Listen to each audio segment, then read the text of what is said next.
Cricket کی 2 ٹیموں کے برابر شعرا یہاں موجود ہے. پورا فاتح عالم کا جو جشن ہے, جشن فاتح عالم, اس میں کرکٹ کی 2 ٹیمیں شاعروں کے حوالے سے یہاں بلائی گئی ہیں. صرف 2 باتیں یہاں عرض کرنا چاہتا ہوں.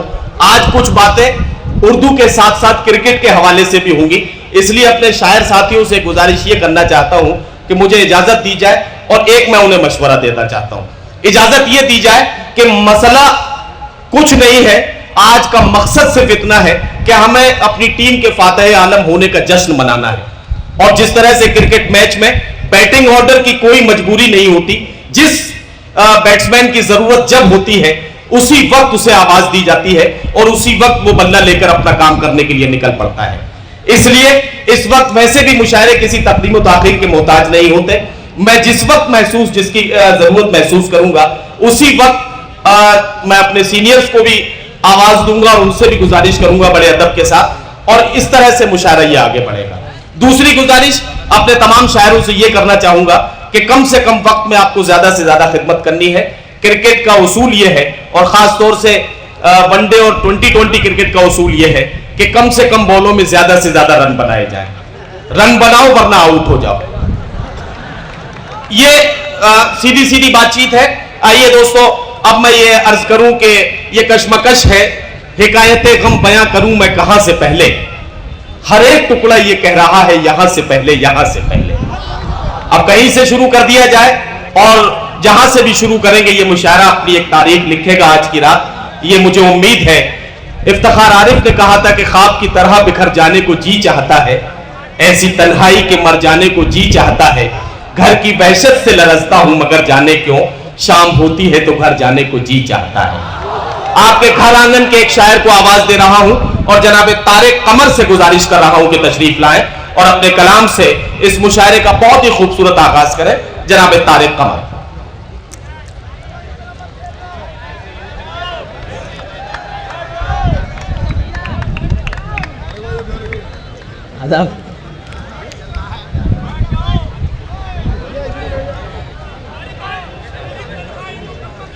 میں پیش کرتا ہوں.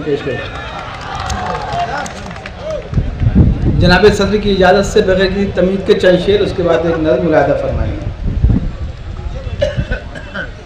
ایک مطلع ایک شعر, اس کے بعد 2 شعر پیش کرتا ہوں, پھر میں نظم کرتا ہوں. عرض کرتا ہوں کہ میں کبھی تجھ سے بے خبر نہ ہوا, میں کبھی تجھ سے بے خبر نہ ہوا, میں کبھی تجھ سے بے خبر نہ ہوا, کوئی آنسو ادھر ادھر نہ ہوا. واہ, ہاں طارق بھائی کیا کہنا. میں کبھی تجھ سے بے خبر نہ ہوا, کوئی آنسو ادھر ادھر نہ ہوا, اور لفظشوں پر تیری بہت ہنستا, لفظشوں پر تیری بہت ہنستا, شکر کر کوئی ہم سفر نہ ہوا. واہ. اور دیکھیے حضرات کے تمام لوگ تشریف فرما ہیں ندوہ کے, ظاہر ہے بہت اہم مرکز ہے, اور یہاں کسی انداز کی گفتگو جو ہے وہ ظاہر ہے کہ گناہ کے زمرے میں اگر میں کوئی زیادہ گفتگو کروں. ایک مطلع ایک شعر پڑھوں گا, میرے بھائی بیٹھے ان کے حکم سے, آپ تمام لوگوں کی نظم, اس کے بعد وہ نظم جس کے لیے میں یہاں حاضر ہوا ہوں ملاحظہ فرمائیں گے. دیکھیے عرض کرتا ہوں کہ روشنائی سی ہے بکھری ہوئی اندر میرے, روشنائی سی ہے بکھری ہوئی اندر میرے, روشنائی سی ہے بکھری ہوئی اندر میرے, کوئی دیکھے تو یہ اور آپ پلٹ کر میرے. کوئی دیکھے تو یہ اور آپ پلٹ کر میرے. اور دیکھیے شعر پیش کرتا ہوں کہ کوئی دیکھے تو یہ اور آپ پلٹ کر میرے, میری تنہائی مکمل نہیں ہونے دیتا, میری تنہائی مکمل نہیں ہونے دیتا, بیٹھ جاتا ہے کوئی آگے برابر میرے. واہ واہ واہ. بہت شکریہ آپ کا, آپ کی سماعتوں کے لیے بے انتہا شکر گزار. اور دیکھیے ایک نظم, تمام اہل علم و دانش ڈائس پہ بھی تشریف فرما ہے,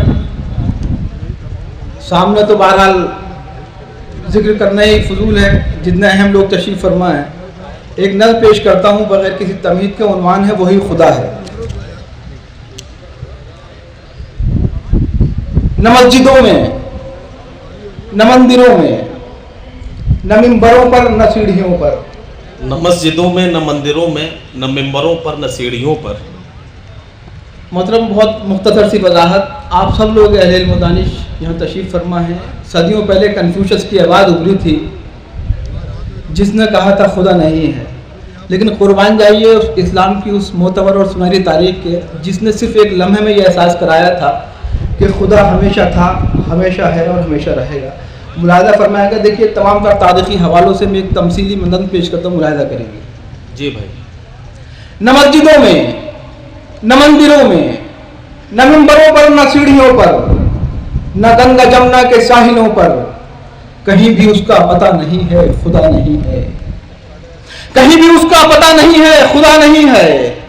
اگر خدا ہے تو زندگی کو ترستی آنکھوں میں بے یقینی کے خواب کیوں ہے.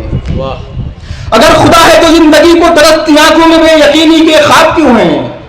مہاجرین وفا کے قدموں سے کیوں لپٹتی ہے بے زمینی. مہاجرین خدا کے حق میں عذاب کیوں ہیں, عطاب کیوں ہیں. کیا کہنا. اگر خدا ہے تو آدمی کے لہو کا سیلاب کیوں رواں ہے. اگر خدا ہے تو آدمی کے لہو کا سیلاب کیوں رواں ہے. اگر خدا ہے تو شام و کوفے میں کیوں اسیروں کا کارواں ہے. اگر خدا ہے تو آدمی کے لہو کا سیلاب کیوں رواں ہے. اگر خدا ہے تو شام و کوفے میں کیوں اسیروں کا کارواں ہے. اگر خدا ہے تو حق پرستوں کے حق میں زنجیر کس لیے ہے. اگر خدا ہے تو حق پرستوں کے حق میں زنجیر کس لیے ہے. اگر خدا ہے تو قید خانے میں ایک بچی کی فغان شبگیر کس لیے ہے. اگر خدا ہے تو حق پرستوں کے حق میں زنجیر کس لیے ہے. اگر خدا ہے تو قید خانے میں ایک بچی کی فغان شبگیر کس لیے ہے. اگر خدا ہے تو دستے صفاق تتلیاں کیوں مسل رہے ہیں. اگر خدا ہے تو دستے صفاق تتلیاں کیوں مسل رہے ہیں. اگر خدا ہے تو کیوں یہ جگنو سیاہ ضمیری کی مٹھیوں میں مچل رہے ہیں. اگر خدا ہے تو پھر یہ تعبیر خواب کیوں ہے, بندشیں آپ کیوں ہے. ہزاروں شمر و لذیذ اب تک ہمیں ہی کیوں پیاسا مارتے ہیں. لہو کے چڑھتے ہوئے سمندر یہ کس خدا کو پکارتے ہیں. لہو کے چڑھتے ہوئے سمندر یہ کس خدا کو پکارتے ہیں. اور دیکھیے آپ لوگوں کی عدالت میں طفل مکتب گریز لے رہا ہے, نظم کا اختتام آتا ہے, ملاحظہ فرمائیں گے. اگر خدا ہے تو پھر یہ تعبیر خواب کیوں ہے, بندشیں آپ کیوں ہے. ہزاروں شمر و لذیذ اب تک ہمیں ہی کیوں پیاسا مارتے ہیں.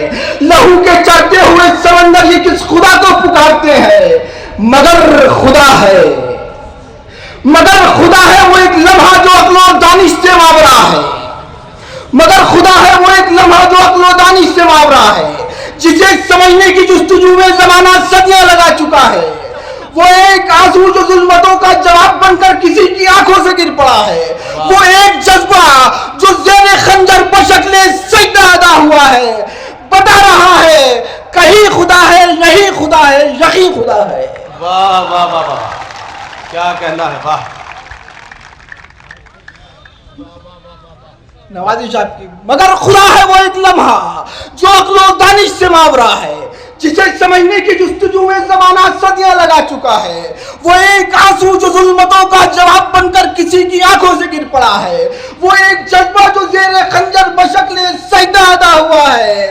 بتا رہا ہے کہیں خدا ہے, نہیں خدا ہے, یقین خدا ہے. فرق اتنا کہ آج انسان اپنے اندر کی اپنے باہر کی کربلاؤں سے منحرف ہے. وگرنہ سچ ہے وہ ایک لمحہ جو ہم سے احساس مانگتا ہے, وہی خدا ہے, وہی خدا ہے. کیا کہنا. واہ واہ. جناب طارق قمر اپنا کلام پیش کر کے رخصت ہوئے. دوستو بہت ہی شائستگی اور سنجیدگی کے ساتھ انہوں نے بہت خوبصورت نظم سے نوازا. میں انہیں مبارکباد پیش کرتا ہوں. آئیے اگلے شاعر سے ملاقات کریں. اگلا شاعر ایسا جو کچھ ایسے مضامین اپنی شاعری میں, اپنی غزل میں پیش کرے گا جو نہ صرف آپ کو چونکائیں گے بلکہ داد و تحسین دینے پر مجبور کر دیں گے.